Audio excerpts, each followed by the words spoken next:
안녕하세요. 주식투자 응급처치 션 9월 21일 화요일 방송 시작하겠습니다. 가족분들과 뜻깊은 추석 연휴를 잘 보내고 계시죠?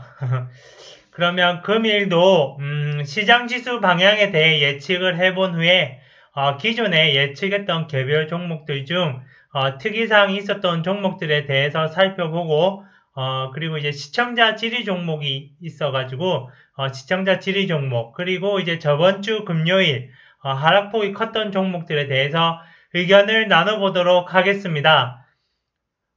그럼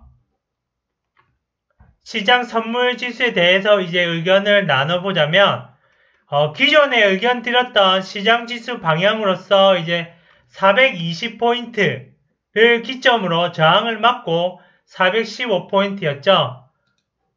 결국 415포인트를 지지하는 척 보이다가 이제 지지받지를 못할 경우 하락세를 예측했었고, 역시나 지지받지 못해 하락세를 지금 보이고 있습니다. 그래서 415포인트를 지지받지 못해서 이제 의견을 드렸던 것처럼 기존의 지지 포인트였죠. 410과 404포인트에서 짧은 반등세를 보여줄 것이라고 의견을 드렸었고, 설 연휴 마지막 410포인트에서 마감은 했지만 404랑 410포인트에서 중간중간에 지금 짧은 반등을 보이면서 마감한 상태입니다.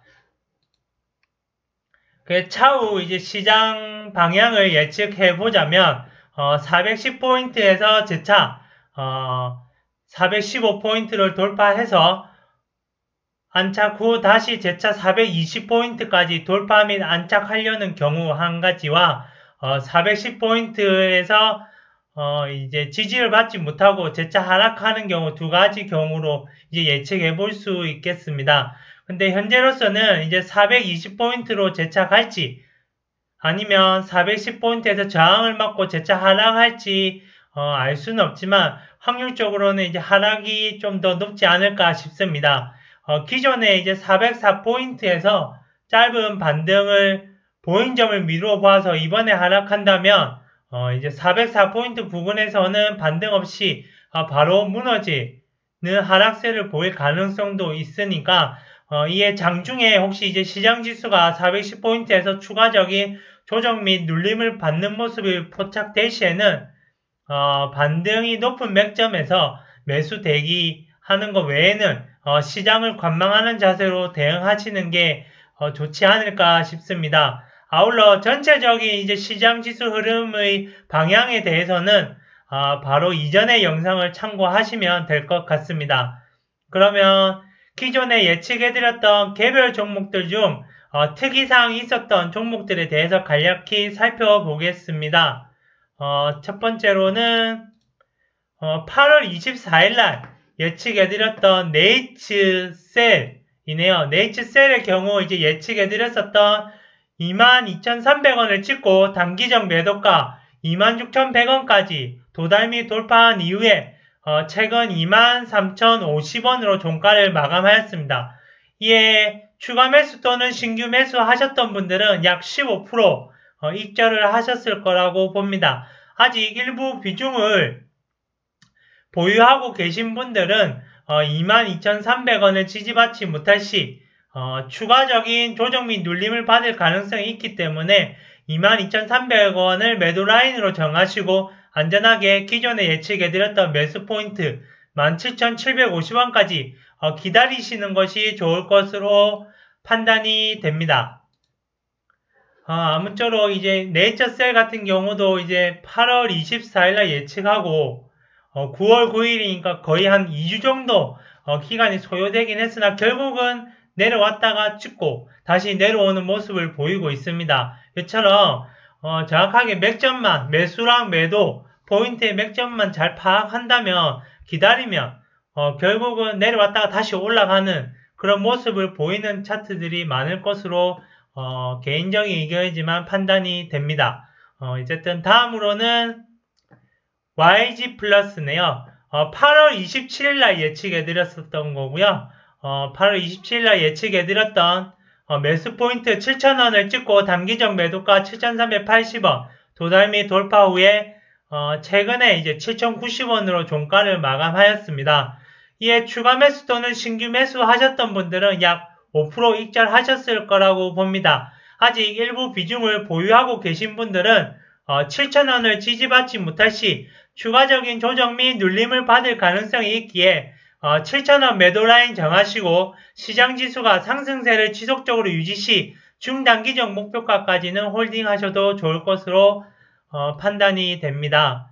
다음으로는 9월 3일 방송에서 예측해드렸던 종목으로 바이오니아네요. 바이오니아는 예측해드렸던 63,900원을 찍고 단기적 매도가 81,000원을 돌파, 중단기적 목표가 87,000원까지 도달 및 돌파 후 최근 84,500원 해서 종가 마감하였습니다. 이에 추가 매수 또는 신규 매수 하셨던 분들은 63,900원에 매수하셨던 분들은 약 27% 익절하셨을 거라고 봅니다. 물론 1차 매수 포인트로 드렸던 75,300원에 매수하셨던 분들은 다소 익절 비율이 낮을 수 있으나 63,900원에서 2차 추가 매수 하셨던 분들은 여전히 익절 포션은 높을 거라고 판단이 되며 75,300원 해서 큰 폭으로 이제 조정 및 눌림을 받을 당시 제가 다시 재차 방송에서 과대 낙폭으로 2차 매수 포인트를 드렸었죠. 그래서 63,900원을 지지받고 큰 폭으로 반등을 했습니다. 아직 일부 비중을 보유하고 계신 분들은 81,000원을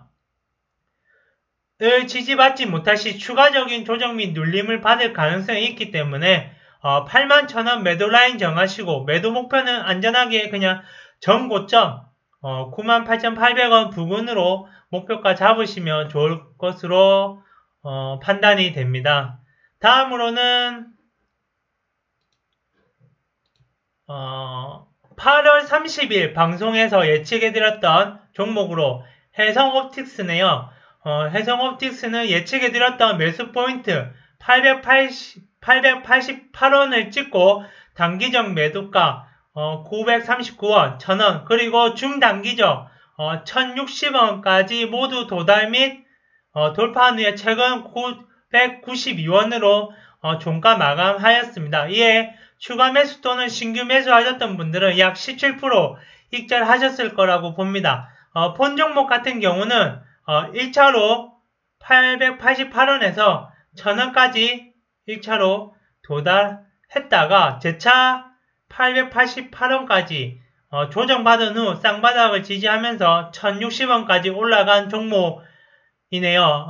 어쨌든 아직 일부 비중을 보유하고 계신 분들은 939원을 지지받지 못할 시 추가적인 조정 및 눌림을 받을 가능성이 있기 때문에 939원 매도 라인 정하시고 안전하게 기존에 예측해드렸던 매수 포인트 829원까지 재차 조정을 받는다면 그때 재매수 하시는 것이 좋을 것으로 판단이 됩니다. 아울러 기존에 이제 예측해드렸던 종목들이 참 많이 있었죠. 아직 예측해드렸던 모든 종목들의 결과를 방송으로 이슈되지 않는 점은 아직 매수 포인트에 내려오지 않았거나 내려온 이후에 아직 목표가까지 도달하지 않은 종목들이 많아서 특이사항으로 아직 편입시키지는 않았습니다. 이를테면 TRF 바이오팩도 이제 매수 포인트를 찍고 지금 중단기 목표가까지 올라오고 있는 상태며 바이오로그 디바이스 같은 경우도 저점을 이제 찍고 매수 포인트로 드렸던 부분을 이제 결국 시간이 걸렸지만 내려와서 지금 찍고 반등세를 보이고 있죠. 다음으로는 네오위즈 같은 경우도 26,500원까지 내려왔다가 다시 이제 반등세를 보이는 종목들 결국은 이제 매도가까지 올라왔을 때 방송으로 편입 예정입니다. 이를 아울러 이제 또 매수 포인트까지 내려오지 않고 매도 포인트 부근에서 지지받고 바로 상승하는 종목들도 있었죠. 예를 들면 프롬파스트라든지 아니면 첨보 등이 있었기 때문에 차후 이제 이런 종목들의 특이사항이 있을 시 지속적으로 편입해서 방송을 하도록 하겠습니다.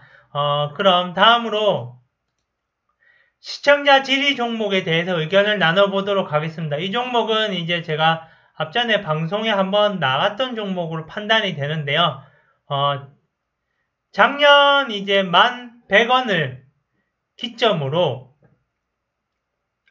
이제 이 종목은 이제 뭐 시청자분께서 질의 주신 종목인데, 청담 러닝을 지속적으로 매집을 해서 모아가려고 하신다고 하셨습니다. 제가 봤을 때는 이 종목 같은 경우는 작년 11,100원을 기점으로 해서 저점으로 해서 현재까지 계속 지속적인 우상향 차트로 판단이 되며 앞으로도 추가적인 상승 여력을 보여줄 것으로 판단이 됩니다.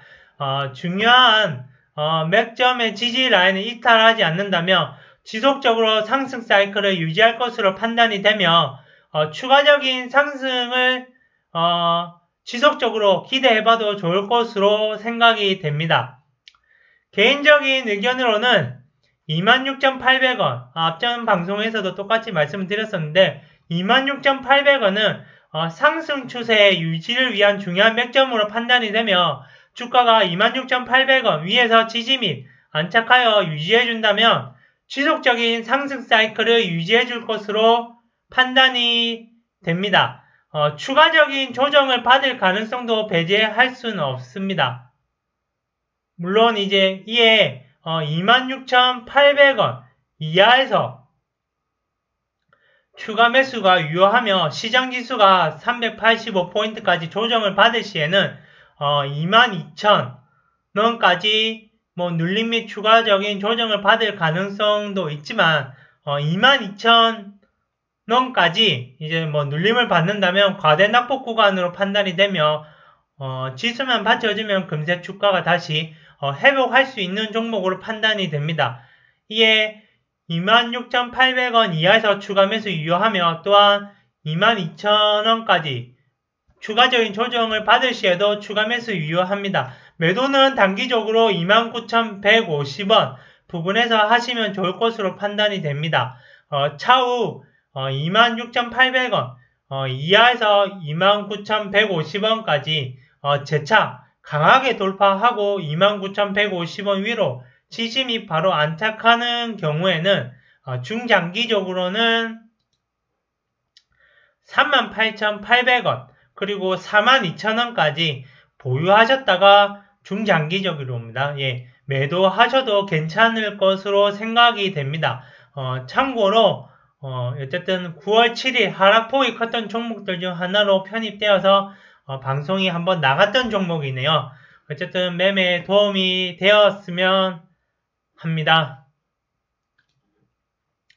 그러면 9월 17일 하락폭이 컸던 종목을 살펴보면 첫 번째로 이니텍의 경우에는 지속적으로 눌림과 조정 그리고 상승을 반복하고 있으며 상승 사이클을 유지 중인 종목으로 판단이 됩니다. 하지만 추세상 하락 추세로 보여지며 6,280원을 기점으로 하락 추세에서 상승 추세로 전환될 맥점으로 판단이 됩니다. 이에 6,280원까지 조정 및 눌림을 받는다면 추가 매수 유효하며 매도는 단기적으로 6,600원, 중단기적으로는 7,240원 부근에서 하시면 좋을 것으로 판단이 됩니다. 혹 6,280원을 지지받지 못하거나 추가적인 눌림을 받는다면 상승 사이클에서 하락 사이클로 전환될 것으로 판단이 되며 4,500원까지 지속적인 기간 조정 및 눌림을 받을 가능성이 있으니 참고하셔서 대응하셨으면 좋겠습니다. 그러면은 다음으로는 DSR 제강이네요. DSR 제강의 경우 이제 고점을 지속적으로 갱신하면서 상승 사이클을 유지 중인 종목으로 판단이 됩니다. 이에 8,560원은 상승 사이클을 유지하는 맥점으로 8,560원까지 조정 및 추가적인 눌림을 받는다면 추가 매수 유효하며 매도는 단기적으로 9,800원, 중단기적으로 1,200원 부근에서 하시면 좋을 것으로 판단이 됩니다. 6,900원은 하락 추세에서 상승 추세로 전환될 수 있는 맥점이오니 차후에 참고하셔서 대응하셨으면 좋겠습니다. 그러면 다음 종목으로는 원익큐브. 원익큐브의 경우에는 고점 7,400원을 기점으로 지속적인 눌림과 조정을 받고 있으나 여전히 상승 사이클에는 있는 종목입니다. 4,000원을 기점으로 상승 추세에서 하락 추세로 전환될 맥점으로 판단이 됩니다. 이에 4,000원까지 조정 및 눌림을 받는다면 추가 매수 유효하며 매도는 단기적으로 4,600원 부근에서 하시면 될 것으로 판단이 됩니다. 하지만 4,000원 부분은 이제 아무래도 리스크가 있는 매수 포인트로 판단이 되오니 혹시나 이제 뭐 3,330원까지 이제 뭐 추가적인 눌림이나 지지를 받지 못하고 하락을 한다면 상승 사이클에서 하락 사이클로 전환될 가능성도 있기 때문에 만약에 그렇게 될 경우에는 2,650원까지 조정 및 눌림을 받을 수도 있습니다. 이에 참고하셔서 대응하셨으면 좋겠습니다. 그러면 금일 마지막 종목으로서 한국조선해양. 한국조선해양의 경우에는 고점 163,500원을 기점으로 지속적인 눌림과 조정을 받으면서 하락 사이클에 있는 종목입니다. 102,000원을 기점으로 하락 추세에서 상승 추세로 전환될 수 있는 맥점으로 판단이 됩니다. 이에 102,000원까지 조정 및 눌림을 받는다면 추가 매수 유효하며 매도는 단기적으로 115,000원 부근에서 하시면 좋을 것으로 판단이 됩니다. 89,000원은 하락 사이클에서 다시 상승 사이클로 전환될 수 있는 맥점이오니 차후 참고하셔서 대응하셨으면 좋겠습니다.